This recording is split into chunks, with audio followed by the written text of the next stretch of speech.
I've got some good news and some bad news for those who are fans of pretend basketball, for those who are desperate to see the WNBA succeed, even though this dump of a league can't seem to get the hell out of their own way. Now, the WNBA, they refer to these people as fans, but the rest of us, we prefer to call them the mainstream media. The good news is, WNBA ratings have been somewhat solid, even though Caitlin Clark has missed damn near the entire season. This isn't good news. This is great. We keep telling you the WNBA is more than one player. Woohoo! Yes, yes, yes. When compared to past seasons when the WNBA couldn't draw flies to a fresh turd, these numbers without the roof from Waterloo look great. Instead of a freshly baked turd with no activity, there are definitely some flies attracted to this unbelievably bad product. In some cases, I've heard the WNBA even managed to attract a horsefly or two.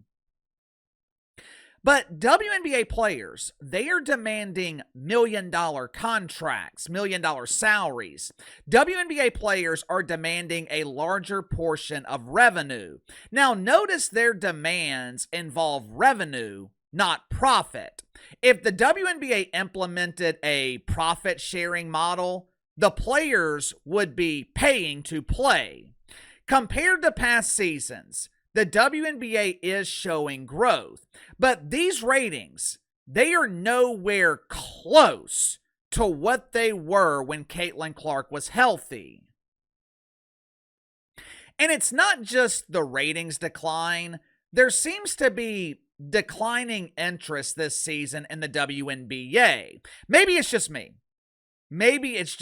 But the WNBA just hasn't seemed as interesting this year. Last year, this league was on fire. The WNBA was easily the biggest story of the summer. The jealousy and resentment of Caitlin Clark, Angel Reese trying to steal the spotlight by playing the role of the ultimate victim, the Bayou Barbie claiming that she was the reason people were suddenly watching pretend basketball. Caitlin Clark being excluded from the Olympics by a league that claims to be all about inclusion. Instead of people actually watching Team USA at the Olympics, no one gave a shit. The constant complaints from Caitlin Clark fans about jealous WNBA players mistreating her on the court. There were so many storylines last year, it was hard to keep up. Every single day, the WNBA was the primary topic of conversation throughout the mainstream media. This year,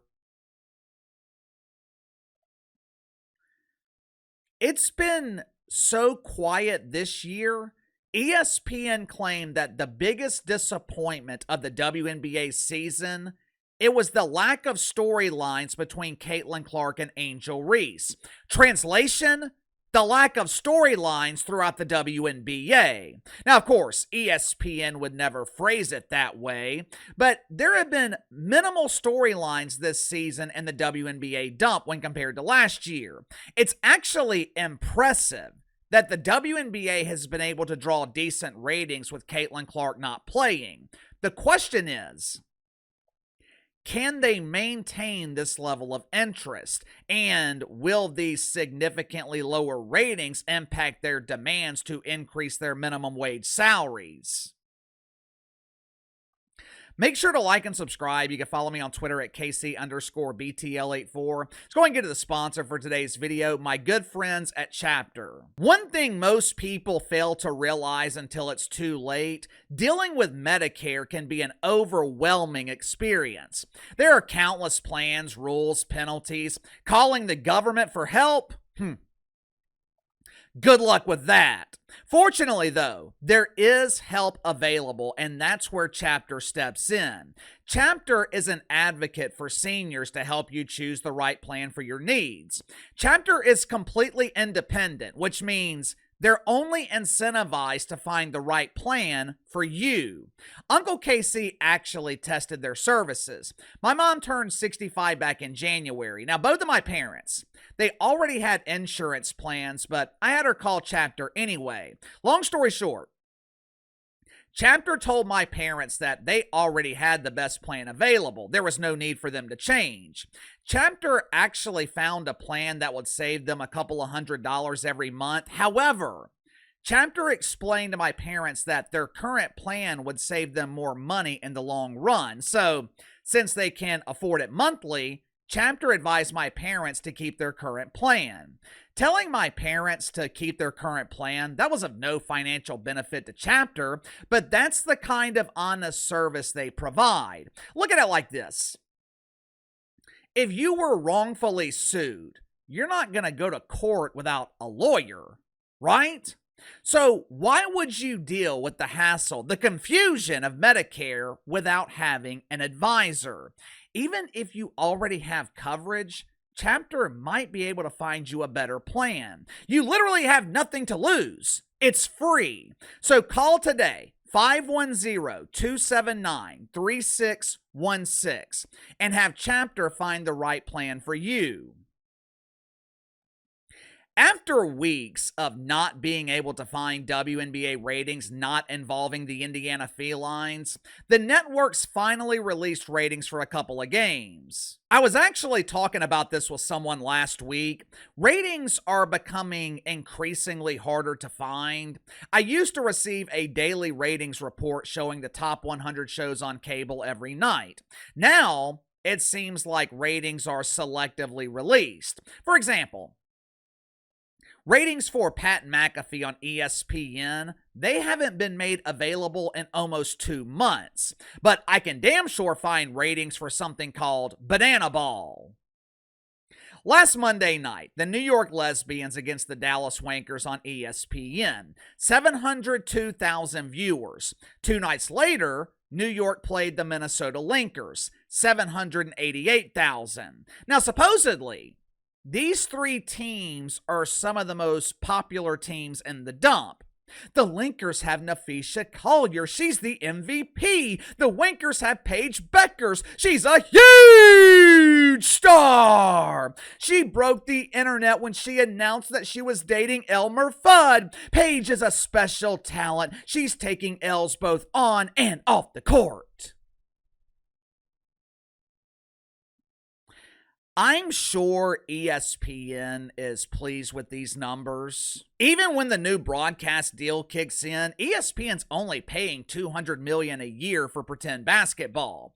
If the WNBA can average 700,000, I'm sure ESPN would be fine with that. I know for damn sure the WNBA is thrilled with these numbers. But once again, it shows you the unmatched drawing power of Caitlin Clark.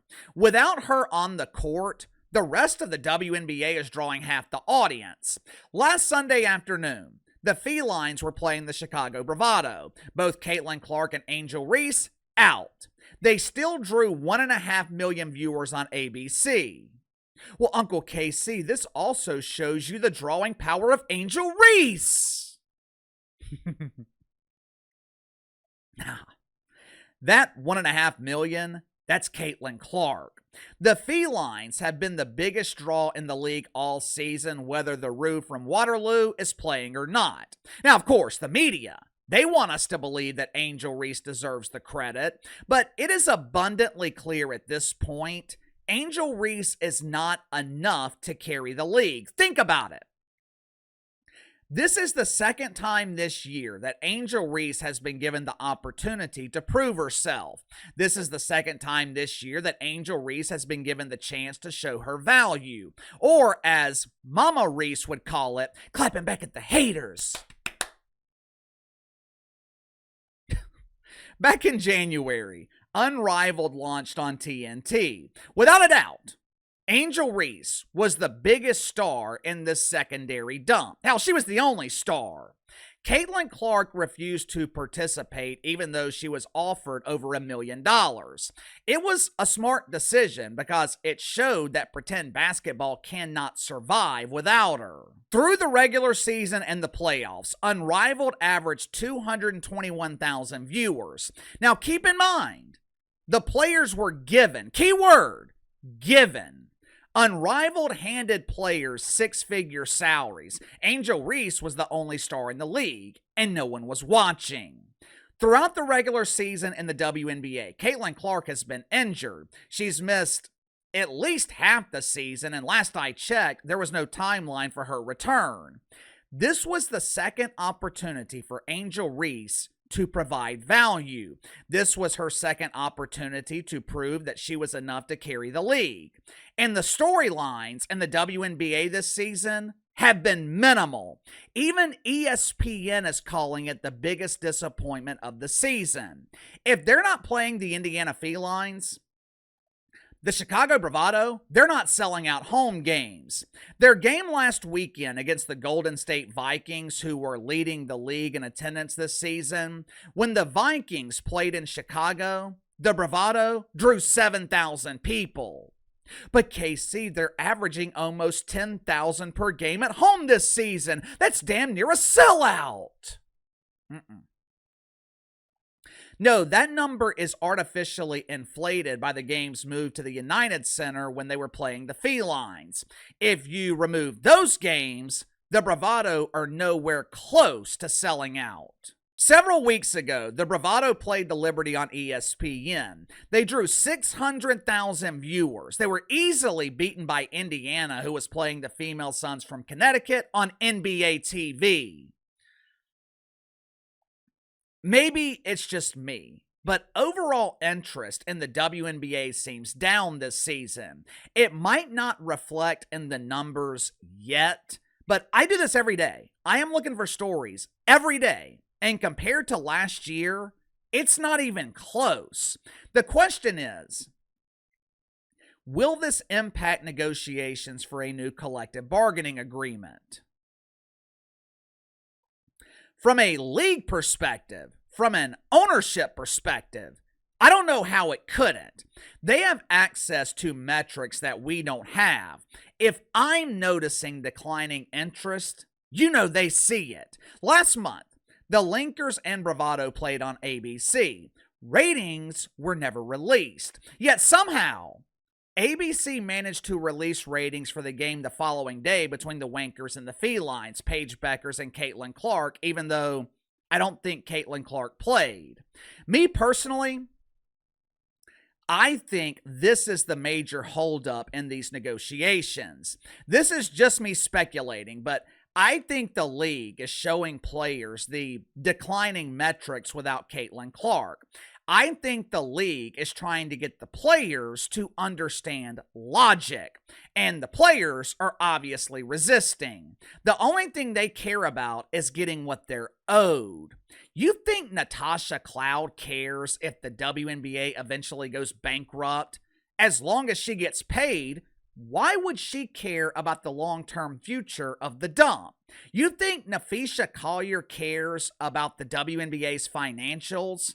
She's running a rival league. If the WNBA goes on strike, she benefits directly from it. I think this is the holdup. And if that's the case, how does it get resolved? The short answer is it doesn't. But give me your thoughts on this. Am I the only one that feels the declining interest in the WNBA this season? And when I say interest, I'm talking storylines, controversy, drama, everything that drove the league into the mainstream last year. Is it just me, or do you guys see the same thing? Sound off in the comments below. I'll see you guys later.